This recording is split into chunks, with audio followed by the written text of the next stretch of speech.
Know the top stories of the day. Understand the issues that matter. This is Manila Bulletin News on Web. Your quick rundown of top news in the country and around the world. Manila Bulletin, celebrating 120 years of timely stories and timeless truths. Be fully informed.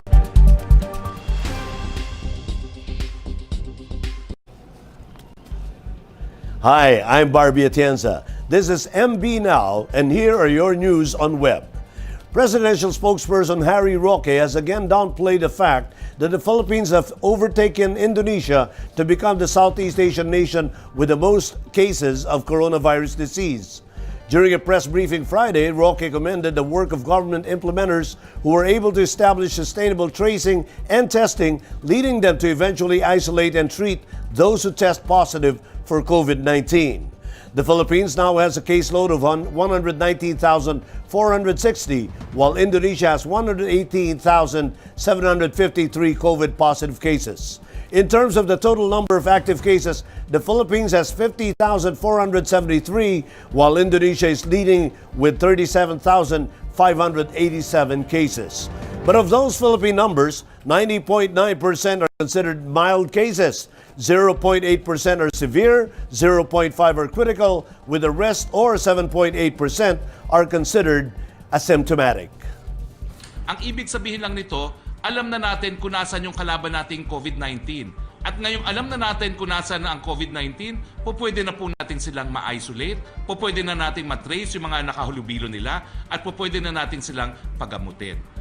Wika nga po ni Donald Trump para dun sa mga gustong makakita ng mas mababang figures, itigil ang testing. Pero hindi po ganyan ang pulisiya natin. Ang pulisiya po natin, lalo pa natin paiinting ang testing dahil nais nating malaman kung nasa ng COVID-19 nang sa ganon, sila po ay ma-isolate at matrace ang nahalubilo. So kung sakali po na kinukumpara natin ang ating sarili sa ibang bansa, kailangan maintindihan lang po natin itong mga components ng isang populasyon na ganito. For example po, ang Singapore po, ang kanilang populasyon ay mas maliit kaysa sa Pilipinas. Kapag kinumpute po natin ang kanilang cases by thousands per million population, makikita ho natin ang Singapore meron na ho siyang about 9,000 cases per million population. Compared to the Philippines, which only has 1,000 per million population. So ganun po, no? Marami ho tayong pwedeng tignan. Kapag tayo ay nag-a-analyze, kailangan very cautious po tayo. We can always benchmark, of course, but we have to interpret it cautiously kasi magkakaiba nga po ang sistema, magkakaiba ang populasyon. 6 COVID-19 vaccine candidates, including 3 from China, have entered phase 3 trials, a senior World Health Organization official said on Thursday. At a virtual meeting, Executive Director of the WHO Health Emergencies Program, Michael Ryan, said the 3 Chinese candidates are from Sinovac, Wuhan Institute of Biological Products, Sinopharm, and Beijing Institute of Biological Products. The other 3 are made by the University of Oxford, AstraZeneca, Moderna, NIAID, and BioNTech, Fosun Pharma, Pfizer. The WHO official said the vaccines will be put into the general population for the first time in phase 3 after previous trials have focused on safety, immunogenicity, and immune response in a small number of humans. The phase 3 trial will test whether the vaccines can protect large numbers of people over a prolonged period of time. Game show master Willie Revillame is coming to the aid of beleaguered jeepney drivers in the country. In today's Malacanang press briefing hosted by Palace spokesperson Harry Roque, Revillame showed up and offered to give financial assistance to jeepney drivers severely affected by the COVID-19 pandemic. Revillame's Will Tower is currently serving as studio to the regular press briefing of Malacanang as the palace's new executive building had to undergo disinfection when a number of employees tested positive for COVID-19. In the same briefing, Revillame also offered 100,000 pesos to the families of the 4 Filipino fatalities of the twin explosions in Beirut. The number of Filipino fatalities from the Beirut twin explosions has increased to 4, while the number of injured reached 31, according to Department of Foreign Affairs. Philippine Embassy Beirut Charge d'Affaires Ajit Panimanglor also reported that 2 Filipinos confined at Risk Hospital remain in critical condition. DFA also said that 1 household service worker remains missing as of this time. The Philippine Embassy in Beirut will continue to ascertain the condition of the Filipino community in the city. The deadly twin blast in the Beirut port in Lebanon left more than 130 people dead and at least 5,000 injured. As of Friday, 16 personnel from the Beirut port have been detained over the explosions. Presidential spokesperson Harry Roque assured that the days of corrupt officials of the Philippine Health Insurance Corporation, or Philhealth, are numbered. Roque said that the president has ordered the Department of Justice to form a task force that will investigate the alleged widespread corruption at Philhealth. Our Malacanang correspondent Argel Geducos has the details. The days of corrupt officials of the besieged Philippine Health Insurance Corporation, or Philhealth, are numbered. This was assured by presidential spokesperson Harry Roque during today's palace press briefing. For starters, President Duterte has ordered Justice Secretary Menardo Guevara to form a task force that will investigate the alleged widespread corruption at Philhealth. The task force will be composed of the Office of the Ombudsman, the Commission on Audit, the Civil Service Commission, the Office of the Executive Secretary, the Office of the Special Assistant to the President, and other agencies like the Presidential Anti-Corruption Commission. The task force can also conduct an audit of the Philhealth finances and conduct lifestyle checks on its officials and employees. So this is not an ordinary investigation. They will in fact exercise the power of preventive suspension and lifestyle check. So ang mensahe po sa mga buhayan ng Philhealth, tapos na po ang maliligayang araw nyo dyan. Goodbye. The panel may also recommend to the President the imposition of preventive suspension on any Philhealth official to ensure the unhampered conduct of the investigation. Roque meanwhile assured that despite reports of its impending demise due to possible bankruptcy, Philhealth is here to stay and serve those in need of medical attention. Pangunahing otor po sa mababang kapulungan ng universal healthcare, hindi po mangyayari yan. Eventually, Philhealth is guaranteed by government. Kung hindi po sapat, gobyerno po talaga ang dadagdag ng budget sa Philhealth galing po sa kaba ng taong bayan. Bagamat kinakailangan po natin dyan sa Philhealth, taong mangangalaga ng mabuti ng pera ng kaba ng bayan, lalong-lalo na yung kontribusyon ng mga miyembro niya at yung mga subsidy na ibinibigay ng national government. Hindi po natin papayagan mabangkarote ang Philhealth kahit ano po mangyari. For MB Now, this is Argel Geducos reporting.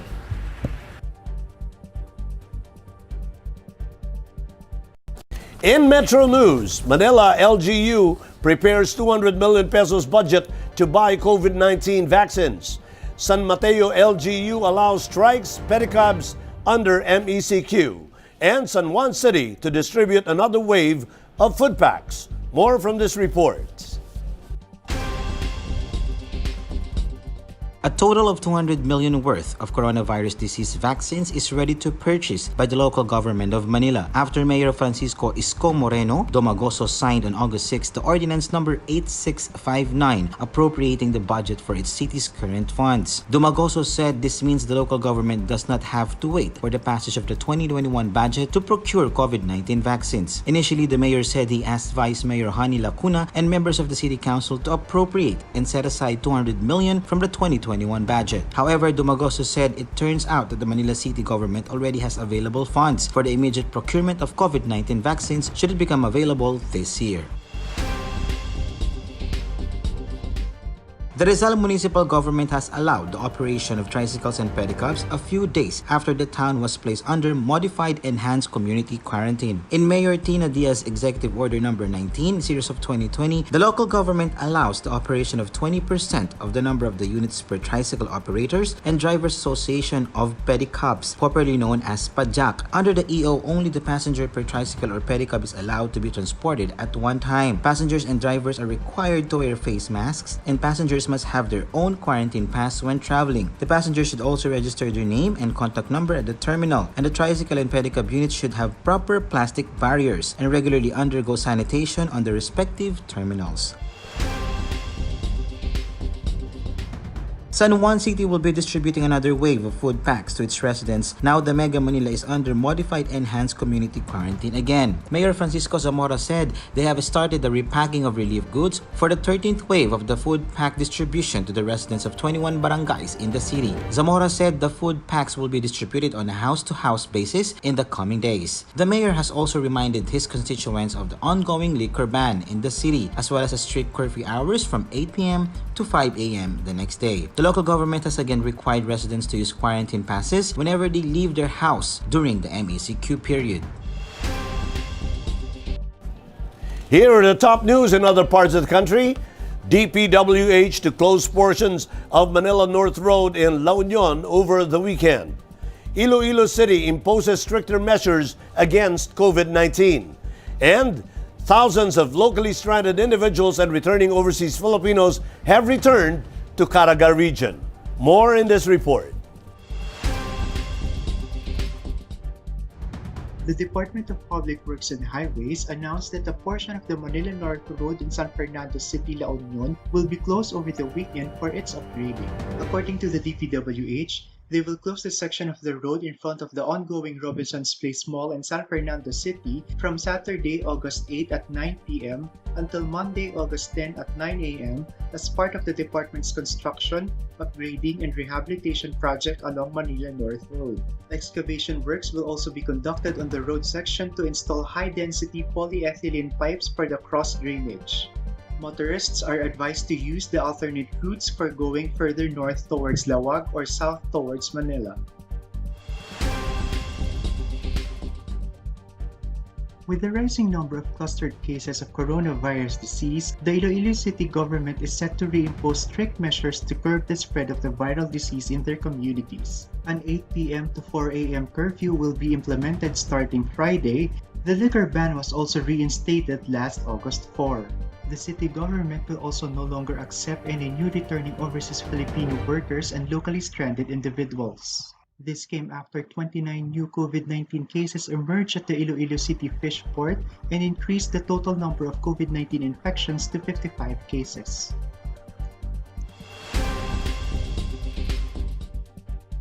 A total of 10,274 locally stranded individuals or LSIs and 2,547 returning overseas Filipinos or ROFs have arrived in Caraga after being stranded for several months in Manila and other parts of Luzon and Visayas due to the implemented lockdowns caused by the coronavirus disease pandemic.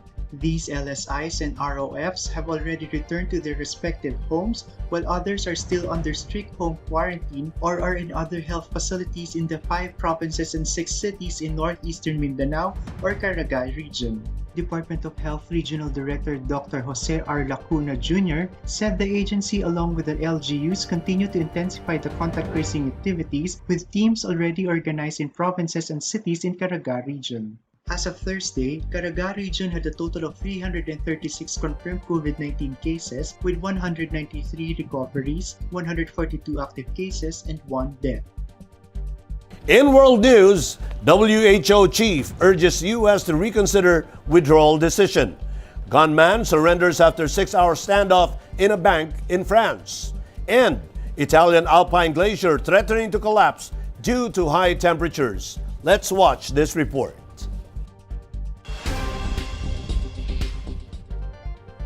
The chief of the World Health Organization is hoping that the United States will reconsider its position on the decision to withdraw from the organization. WHO Director General Tedros Adhanom Ghebreyesus said that the COVID-19 pandemic cannot be defeated in a divided world. He believed that now it's time to work together. It's time to focus on fighting the virus. The WHO chief told the audience that the withdrawal is not just about money, but more importantly, by what degree the world can be put together to win the battle against the dangerous virus. Last month, the United States notified the United Nations Secretary General of its withdrawal from the WHO.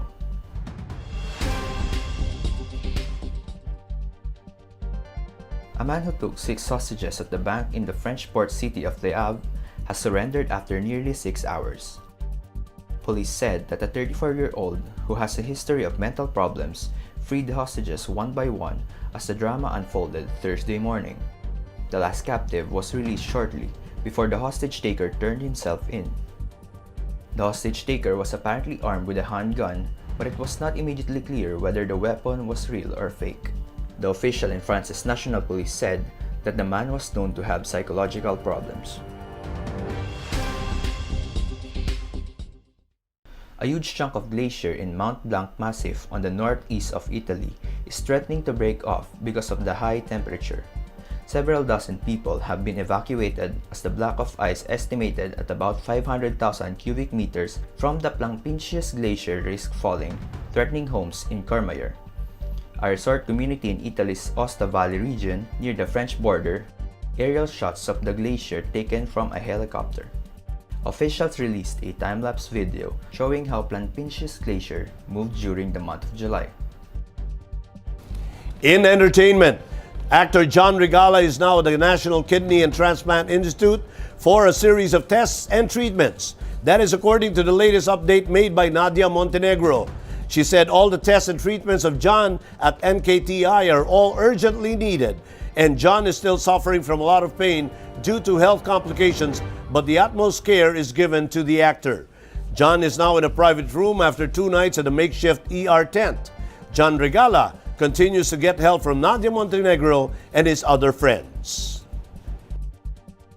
Miss Universe 2018 Catriona Gray is promoting Philippine arts and culture via digital show in line with her appointment as Arts Ambassador of the National Commission for Culture and the Arts. During NCCA's online talk show Pandayon, the 26-year-old beauty queen revealed she'll soon be working with director Floy Quintos on the series Cultura 101 with Catriona. The show sees her discovering what is there to know and love about the country's art and culture. Catriona feels her latest endeavor is timely as more than ever, people are using digital platforms, especially the younger generations. And in sports, Miko Eala had a once-in-a-lifetime opportunity in his young tennis career recently when he got the chance to hit with superstar Rafael Nadal. In a Facebook post, Eala shared his excitement about his experience at the Rafael Nadal Tennis Academy in Spain, where he and his sister Alex are currently training. Attached in the post is a video of Nadal hitting at the clay court. The 18-year-old Eala is expected to continue his tennis journey playing for Penn State University in the prestigious U.S. NCAA Division I League. This following his high school graduation at the Rafael Nadal Tennis Academy. And for some good news, a stray dog in Iligan City has been promoted to a hospital guard dog after he was adopted by the medical center last May. HMO clerk Aninya Daislisan's Amal said the dog, named Medikal, was born July 13 last year and has been going around the Iligan Medical Center Hospital in San Miguel Village, Palao, since he was a puppy. Amal said Medikal, who frequently stays in the hospital lobby, is friendly to those who go to the hospital.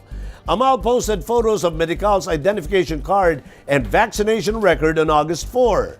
The record shows that Medikal, also known as Brownie, got his second shot of 5-in-1 vaccine on July 28 and that he also got vaccinated for rabies.